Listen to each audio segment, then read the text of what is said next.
This is Bill Ryan here from Project Camelot and Project Avalon, and it's 20th of February 2010, and it's my great privilege to be meeting again with Klaus Dona.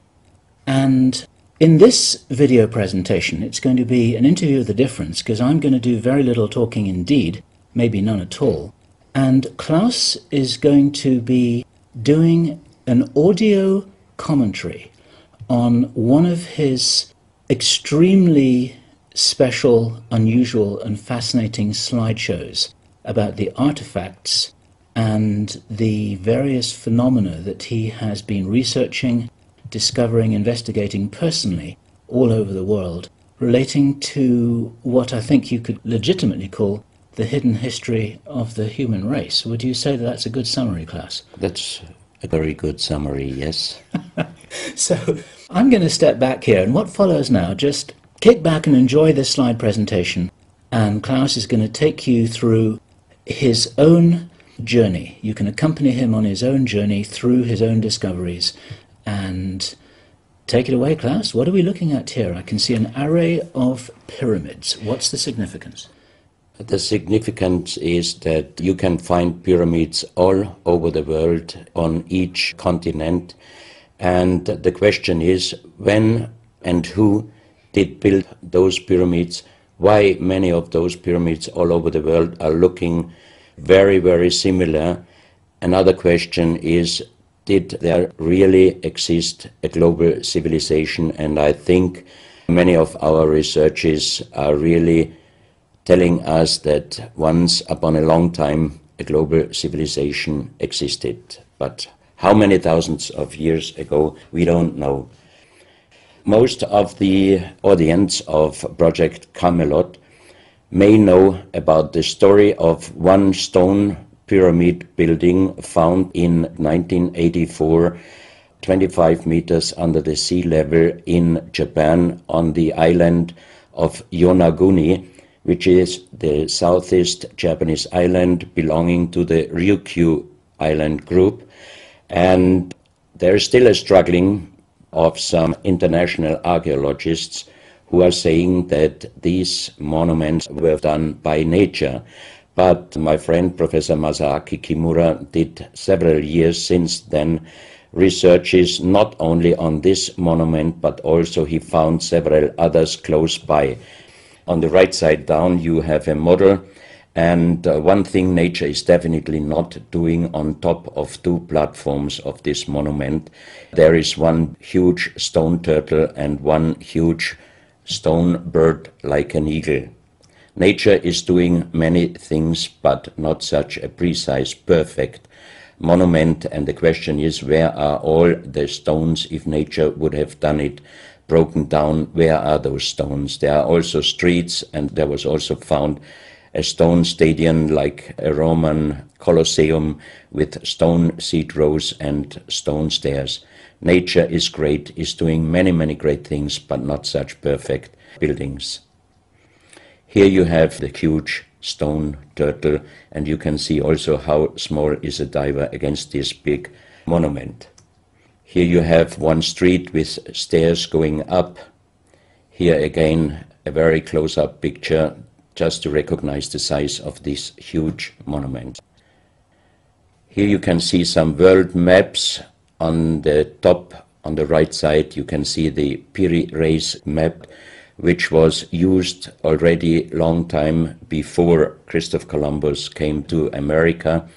And you can see how perfect this map was already in the beginning of the 16th century, showing part of Europe, of Spain, Portugal, part of Western Africa, and also part of South America. We do not know until now who was able to make such a perfect map already centuries ago.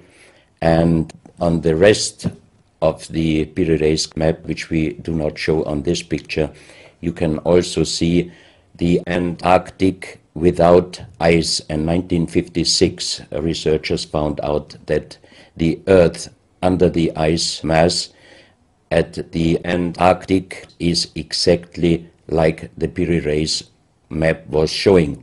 So this Piri Reis map should be at least older than 10 to 12,000 years.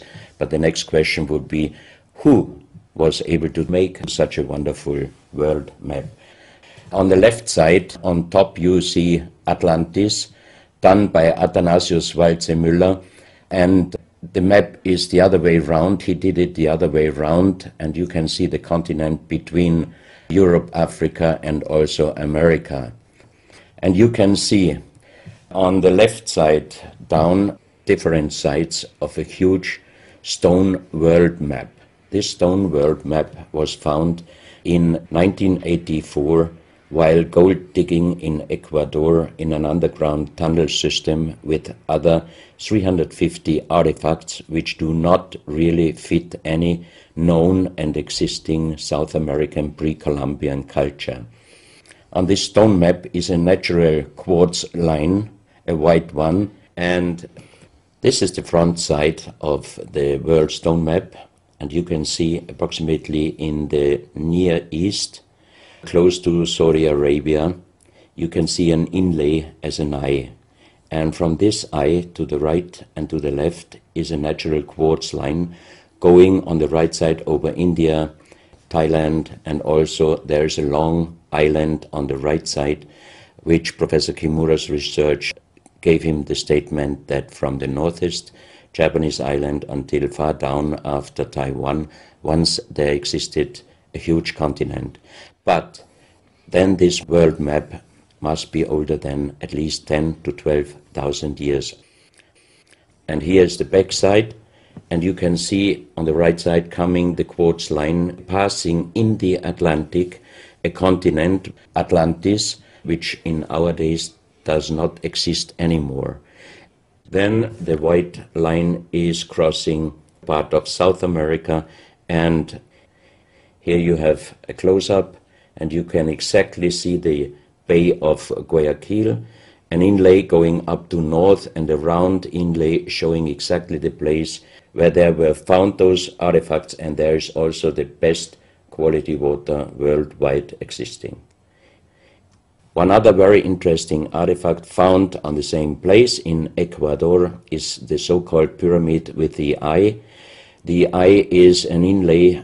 The stone is gray and white, and you have 13 steps, and it looks exactly like the pyramid with a shining eye on the $1.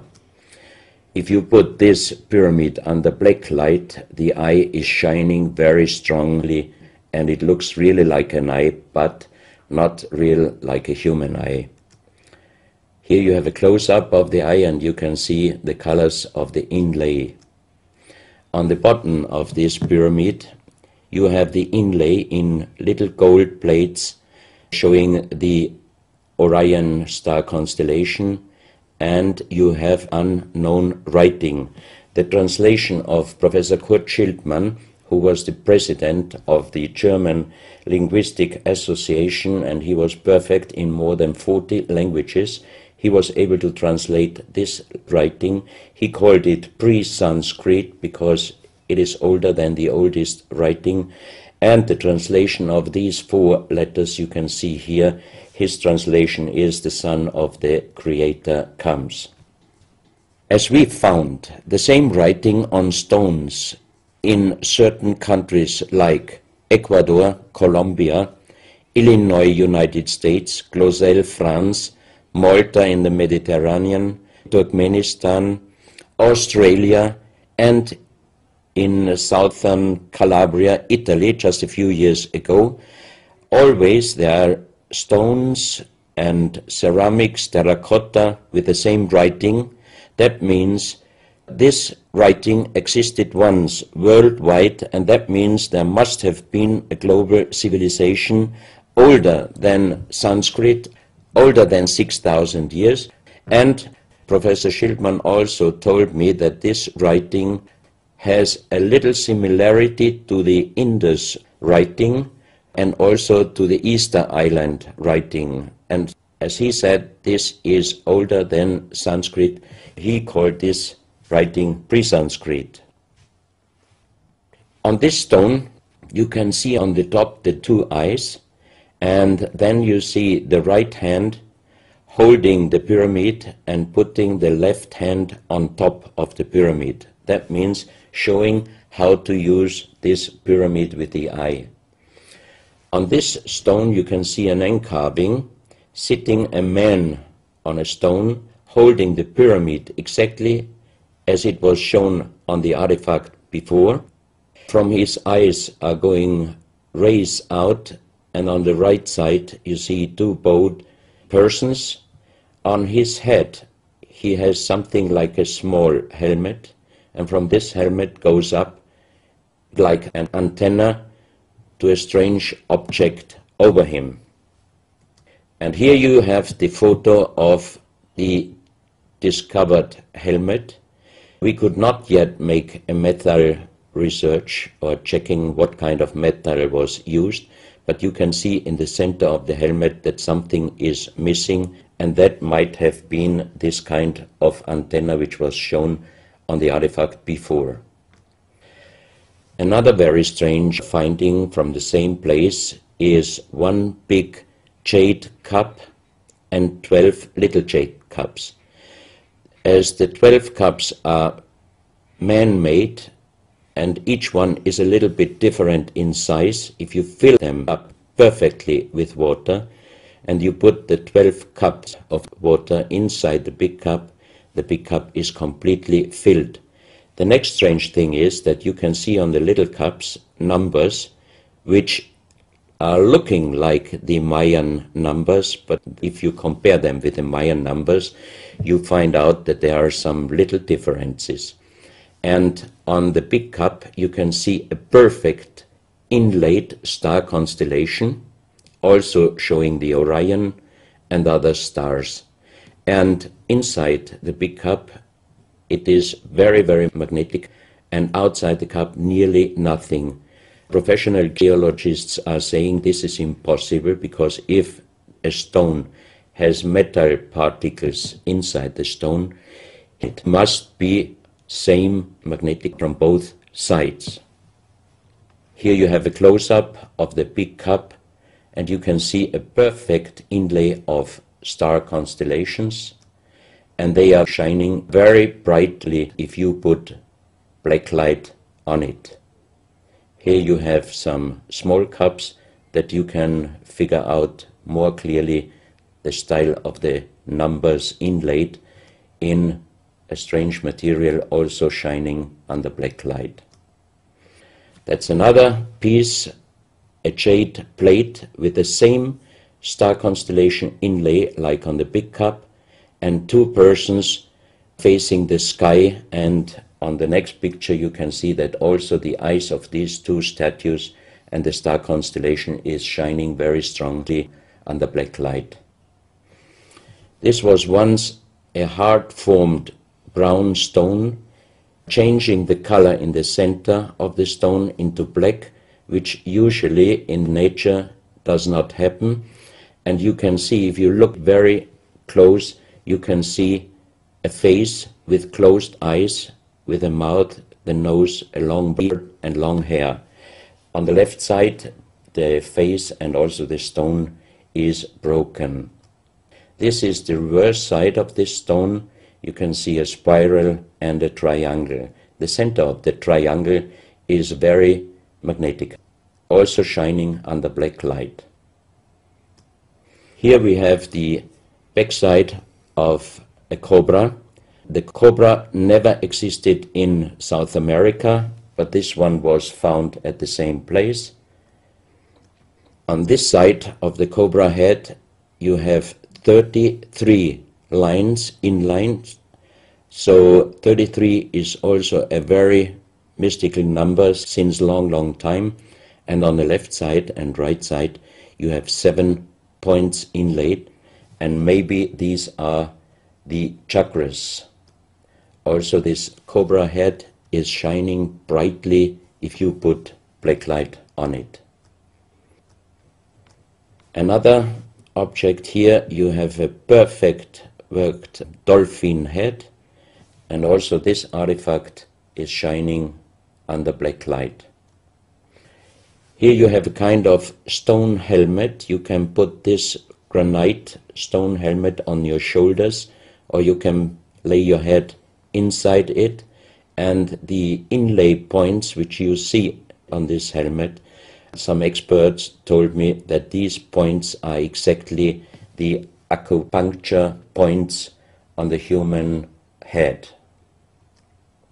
Here you can see how it might have been used, and a few months ago they found at the same place an unfinished stone helmet. So that means that also some of these artifacts were made directly in Ecuador, but many, many years ago. And also the inlay on this object are shining under black light very bright. This is a fantastic jade snake, and also the inlay points are shining under black light. Here we have one artifact which is very perfectly carved on the back side, so that means it might have been used to put this artifact on the front of your forehead. You can see the two eyes inlaid, and on the reverse side you have the so-called third eye. Maybe this artifact was used for some ceremonies or for meditation.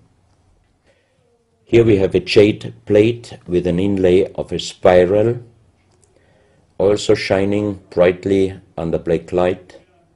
Another one, you can see 7 rings inlaid in the jade plate and also shining under black light. Maybe this also could be a presentation of the 7 chakras.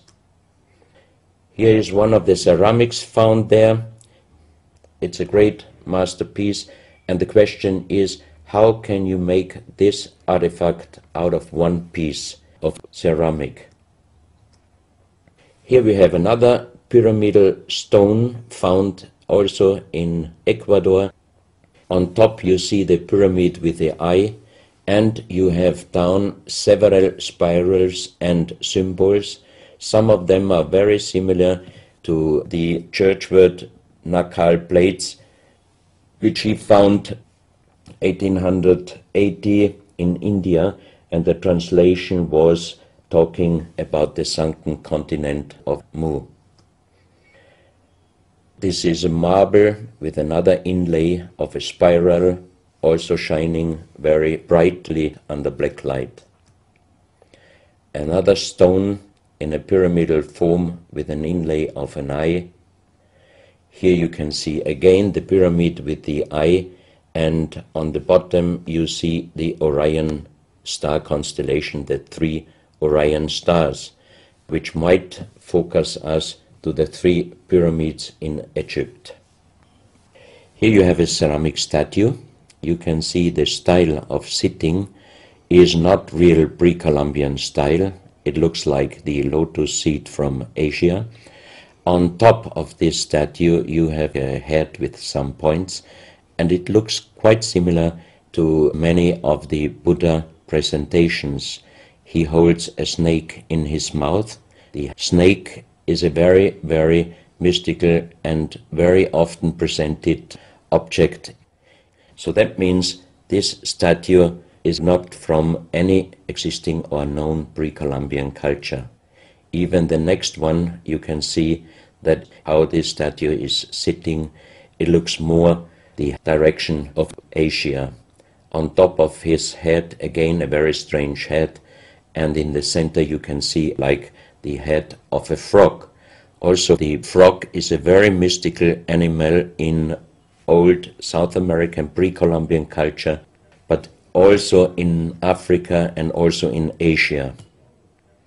Here another ceramic statue holding a kind of plate in his left hand, and it looks also not really pre-Columbian culture. This is another very strange artifact holding a stick with a snake. Again we have the snake here, and the question is where and who this statue was done. This is a photo of the Altiplano in Bolivia. Archaeologists and researchers found out that at least before 4,000 years, there was happened a very big impact in Argentina, and the shock wave of this big impact destroyed many stone buildings in the Altiplano of Bolivia. You have here a picture of Pumapunku, a very strange place close to Tiahuanaco in Bolivia, and you see tons of stone plates with perfect work on it, destroyed.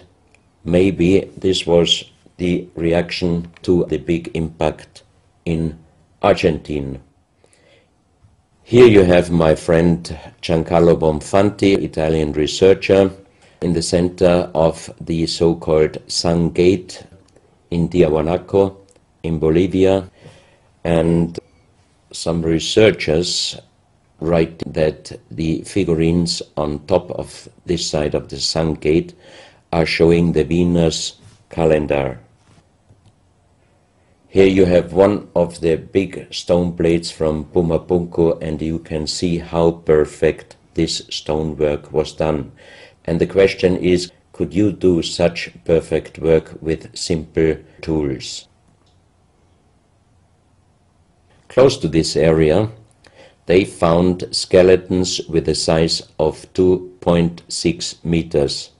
And the picture on the top shows you the skull of one of these skeletons, and it looks like it is deformed, but definitely these skulls are not deformed. They are natural style, like an egg. On this photo you see how strong the jaw of those skulls were. This is a front view, and the most interesting photo is this one, because you can see that the top of the skull does not have the three plates which we have as Homo sapiens, and that shows us that these skeletons are not Homo sapiens. What we might be able is doing a DNA check and an age dating on these skeletons, because we are very much wondering what kind of humans did exist long time ago and how long ago. On the next pictures I show you some artifacts found close by the real giants, and when I first time got this mask in my hands, I tried to look through the two eyes. At that time I didn't know that they were belonging to 2.6 meter skeletons, and I was just wondering, why did they make masks where you can only look out from one eye? But after knowing that those people were over 2.5 meters, I could imagine that their skull was of course bigger than our skull, and that's why these masks were for us oversized. That's another mask from Bolivia, another one with very wonderful encarving, many spirals and many symbols, which we also found in many other cultures. This is a very heavy stone figurine, and again here you can see on the top the head of a snake going down on his backside. This is the reverse side. You can see again the snake. So that means the snake must have been a very, very important animal in the past of our history. Here you can see a stone flute. The strange thing is that the vibration of the sound of these stone flutes is exactly the same as our brain waves. So that means maybe those flutes were used for meditation or for healing purposes. And each two holes are connected perfectly with each other. That means you can make perfect holes into this very, very hard stone, but how you connect with simple tools the two holes on the bottom, this would be even in our days a very difficult work to do. Because it's in the shape of a U and it curves around inside the stone. That's right. And with simple tools you are definitely not able to do such a work. And even the holes are very precise. This is the form of a boat, and you have 3 flute pipes at the end. Here you can see how perfectly they were made. This is another flute, very small. You can use it only with very soft blowing, and the sound is like the sound of the dolphins. This is an artifact where we do not have any idea for what purpose it was used. Now we are in Colombia. On the next few photos I show you very strange artifacts from Colombia in South America. The most famous industrial designer and architect in Colombia, Professor Jaime Gutierrez, is collecting strange artifacts from his country already since centuries. His most important piece is the so-called genetic disc. Here you can see a disc made out of lyddite, a very hard stone. It's nearly the same hardness as granite, but the structure of lyddite is like leaves, so it would be quite impossible to make the same disc in our days out of the same material. The diameter of this disc, we call it the genetic disc, is about 27 centimeters. And on this disc you have several things presented which usually you can only see with a microscope.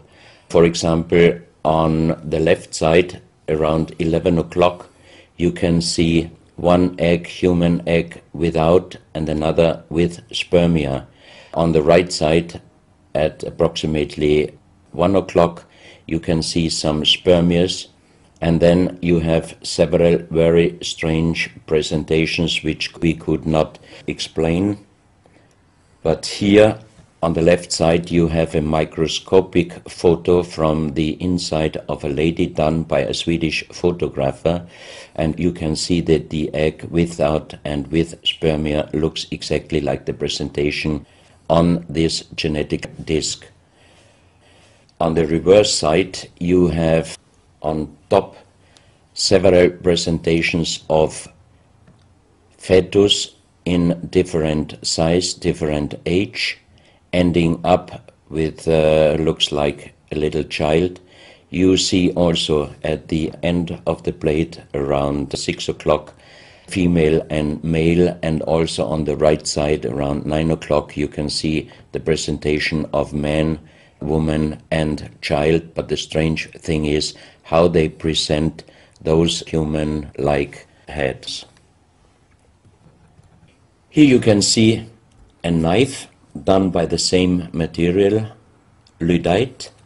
On top of the knife, on the handle, you have mother's head, beyond you have the child's head, and the umbilical cord is going around the neck of the child. So that means this knife would have been used to cut the umbilical cord, saving the child's life.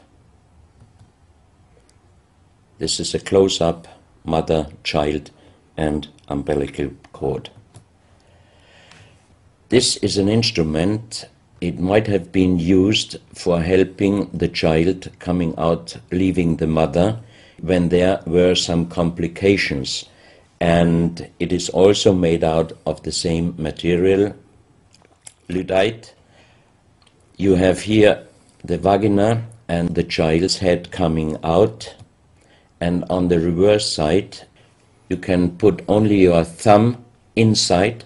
That means you can only use this instrument with your fingers, meaning you cannot use power. So that means it might be safer helping the child leaving the mother than our instruments we are using in our days, because sometimes the modern instruments, while being used, can damage the child's head. This, we think, is a medical instrument. It is also lyddite, and it's a perfect form. Another one, and these are other ones, they are very much smaller than shown on this photo. And when we did material check in Vienna, the most expert worldwide checked those pieces. First of all, the material. Each one is done with lyddite, and the form itself, he checked them, and finally he said, I cannot tell you how they were done, who did they make, but the only thing I can definitely tell you, from the same material in our days, we cannot make the same instruments. So how old they are, we do not know, but as they were found in Colombia, and they do not fit any existing pre-Columbian culture, we must consider that those artifacts are at least older than 6,000 years. But we cannot explain what kind of technology they did use to be able to make such instruments and such tools made with lyddite. You can see each piece fits exactly every kind of hand, never mind how big the size of the hand was. Each instrument, each tool fits exactly each hand which was using those instruments. This face looks a little bit like the Maui, the big stone statues from Easter Island. Here you have a close-up. This, in joking, I call it the dentist chair. Perfectly done, but again, same material, lyddite. And the strange question is, why, if they could make such perfect figurines out of this very difficult material, why did they show the human face always with big round eyes and a little nose and a big mouth? There is no real explanation possible. This is again one piece from Colombia, lyddite. On the front side you see the mother holding the baby, and on the back side you see the man with armors, most probably for hunting. This stone figurine was found in Colombia. It looks exactly like the Maui statues from Easter Islands, but it is only about 30 centimeters in size. This is another masterpiece of stonework. You have on both sides presented one bird, but if you look at the front side, you can see that the two birds presenting a face, and on the left side, between the bird's head and the wings, you see again this unknown writing which we found on stones from all over the world. This is the mother holding a child, very strange face, and it's a kind of jade material. This is another stone from Colombia showing an armadillo. On top of the armadillo you can see a strange face with long ear and two horns on top. On this artifact you can see a smiling face on top. You have two triangles on this side, and on the other side, on the right side, you have a face. Again, the animal face on the right side, and some unknown symbols. And on the bottom of this object you see an animal, looks like a crocodile.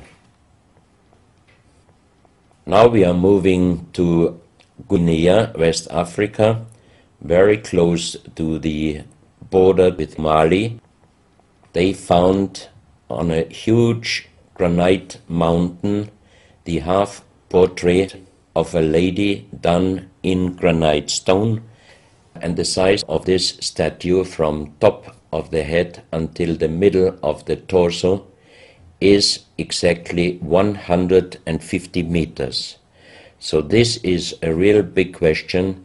who might have been able to do such a huge granite half-portrait in a mountain at least 10 to 12,000 years ago, because the Italian geologist Professor Pittoni was on the spot. He did these photos and he checked the earth on the bottom of this mountain, and his calculation was that this stone monument must have been done at least 10 to 12,000 years ago. But then we have the real big question: who could have been able to do such a big stone monument? Even in our days it would be impossible, or at least it would cost so much money that it would never be able to do. And if you look at the close-up of the face, some experts told me that this face definitely is not European, but also, of course, not black African. It must be either South American or Asian culture.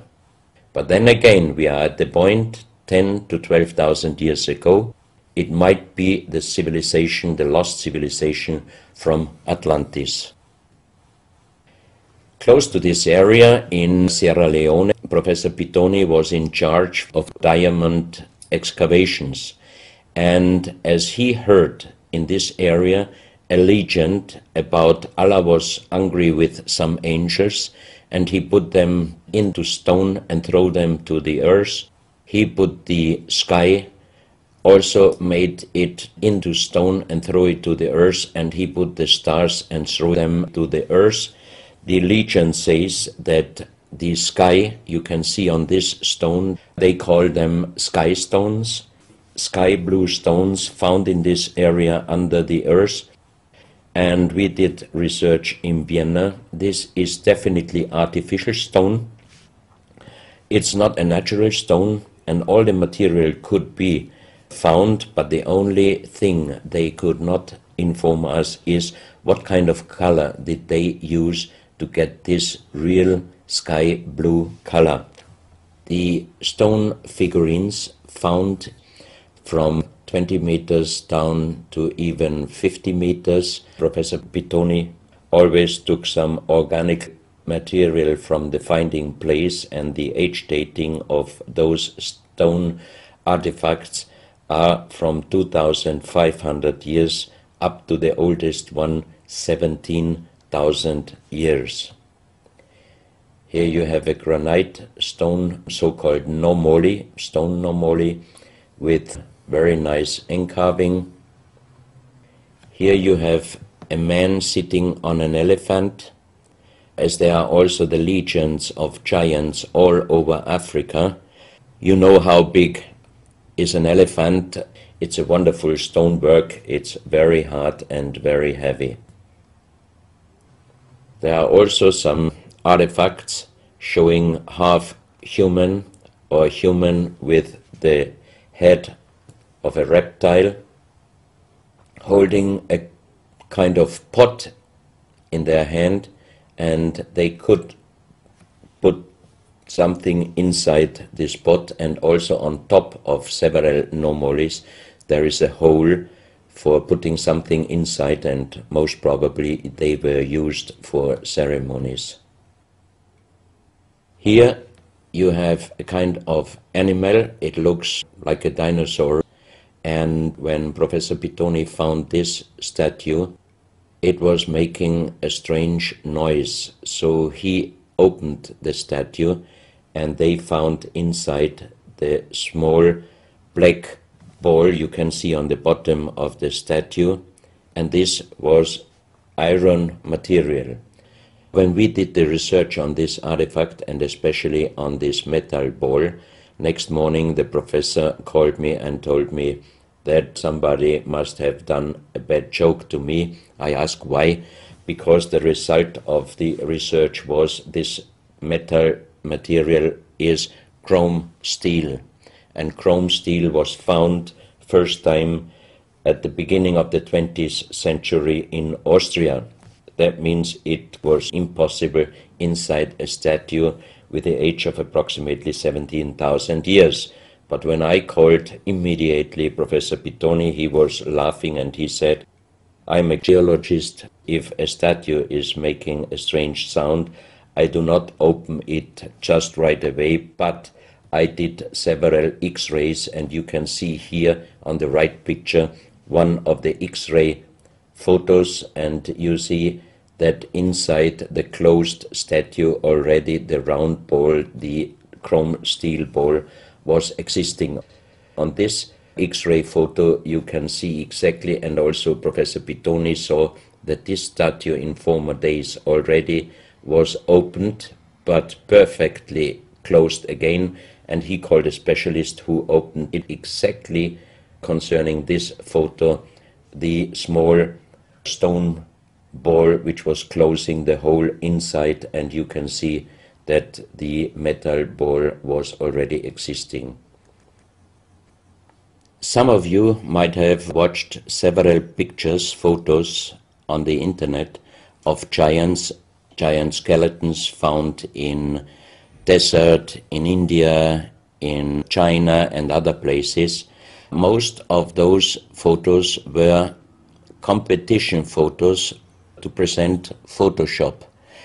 Perfectly done. I also was quite impressed when I received first time one of those photos, but these photos I'm showing you now, they are definitely not coming out from a Photoshop competition. These photos are real skulls and skeletons. This skull was found in a tunnel system underground in Colombia. The skull is dated up to 11,000 years. The skull is bigger than normal skull, and the front teeth of the jaw are lined up in a different way than our teeth. Something that occurs to me here is that there's a very strong, pronounced jaw. It's a very prominent jawline, very prominent chin. And here you see a photograph that was shown to us by a Project Camelot insider. Now, this isn't a real photograph. This is a scene from the old Arnold Schwarzenegger movie Conan the Barbarian. And what you're seeing here is a special effect on the actor James Earl Jones. The critical thing here is the shape of the jawline. Our witness, who had spent time with the Anunnaki in real time, in the present day, said that one of the things that characterizes them, besides their size, which he says was 8 or 9 feet tall, he said they're very large and they're very strong and they look larger than that. But that's round about their height, which matches exactly the 2.6 meters that Klaus has been talking about. He said this is a very prominent, strong jawline, and this is what strikes me about these skeletons, these skulls here that we're looking at right now. Didn't know. No, you need to know this. Back to Klaus. So once again, here you have a very old photo done in a museum in La Valletta in Malta, and it shows several long skulls, and the explanation is deformed skulls, but they are very long, going to the back.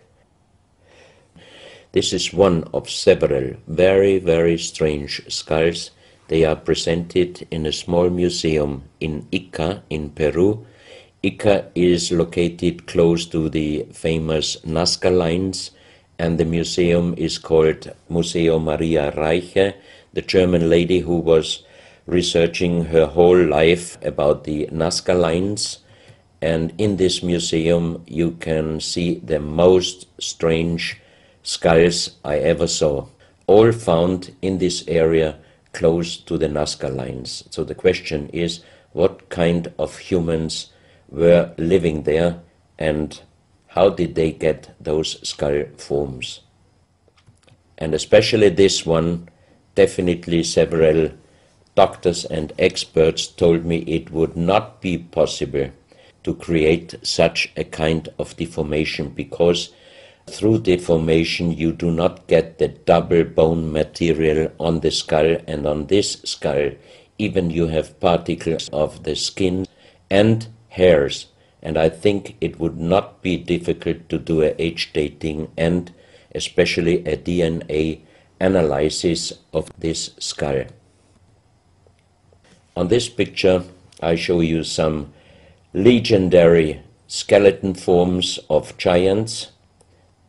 In the year of 1964, in the south of Ecuador, in the province Loja, there broke down a part of a mountain platform, and Father Carlos Vaca, who was working as a priest in hospitals, he was called to this place and he found the broken bones of a giant. Good. Well, Klaus, I asked you if you would take us on a journey, and for the last nearly an hour, I think it is, you've taken us on a fascinating journey not only around the world, but through time, back as long ago as 17,000 years. And it's a real reminder of how little we know about what our history really is.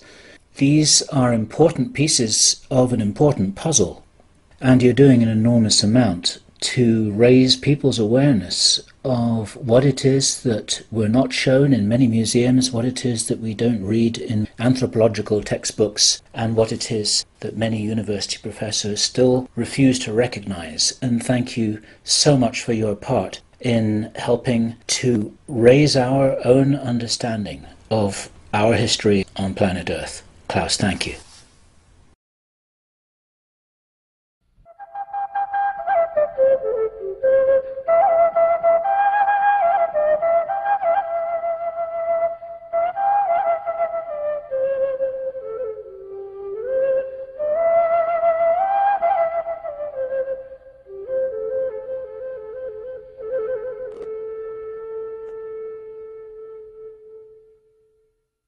Was able to make such a wonderful world map. On the left side, on top, you see Atlantis, done by Athanasius Waldseemüller, and the map is the other way round. He did it the other way round, and you can see the continent between Europe, Africa, and also America. And you can see on the left side down different sides of a huge stone world map. This stone world map was found in 1984 while gold digging in Ecuador in an underground tunnel system with other 350 artifacts which do not really fit any known and existing South American pre-Columbian culture. On this stone map is a natural quartz line, a white one, and this is the front side of the world stone map.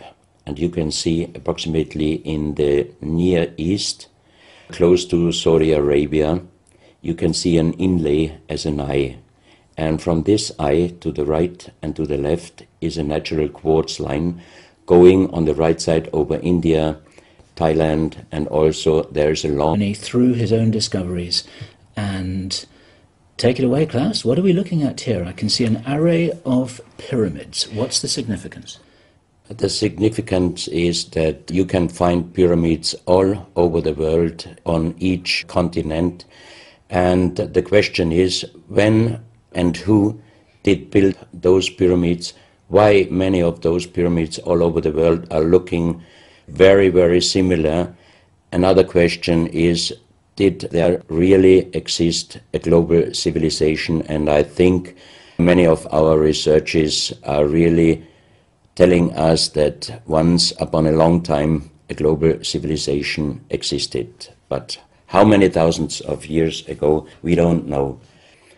Most of the audience of Project Camelot may know about the story of one stone pyramid building found in 1984, 25 meters under the sea level in Japan on the island of Yonaguni, which is the southeast Japanese island belonging to the Ryukyu island group. And there is still a struggling of some international archaeologists who are saying that these monuments were done by nature.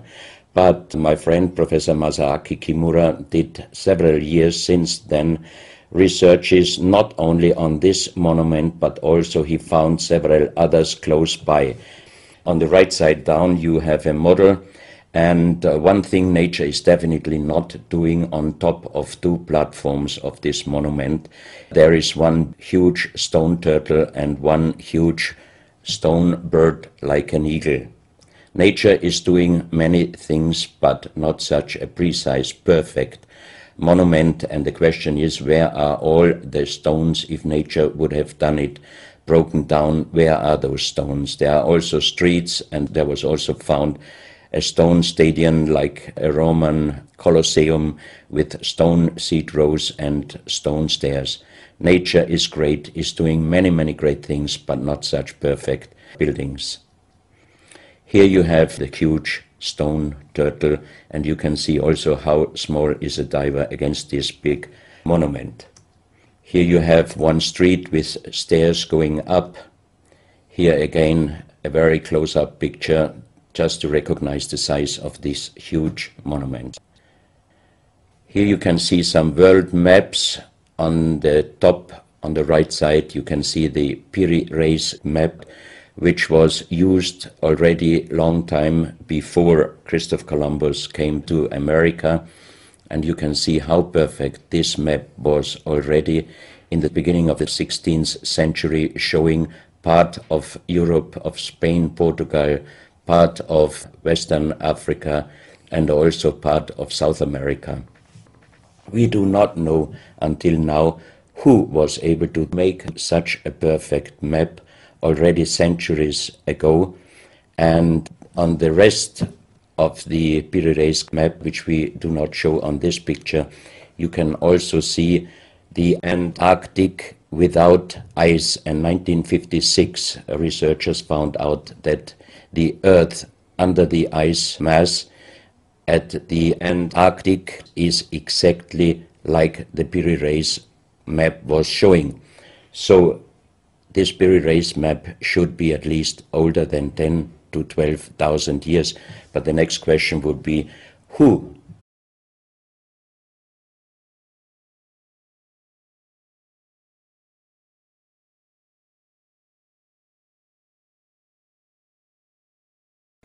This is Bill Ryan here from Project Camelot and Project Avalon, and it's 20th of February 2010, and it's my great privilege to be meeting again with Klaus Dona. And in this video presentation, it's going to be an interview of the difference, because I'm going to do very little talking indeed, maybe none at all. And Klaus is going to be doing an audio commentary on one of his extremely special, unusual and fascinating slideshows about the artifacts and the various phenomena that he has been researching, discovering, investigating personally all over the world, relating to what I think you could legitimately call the hidden history of the human race. Would you say that that's a good summary, Klaus? That's a very good summary, yes. So I'm going to step back here, and what follows now, just kick back and enjoy this slide presentation, and Klaus is going to take you through his own journey. You can accompany him on his own journey.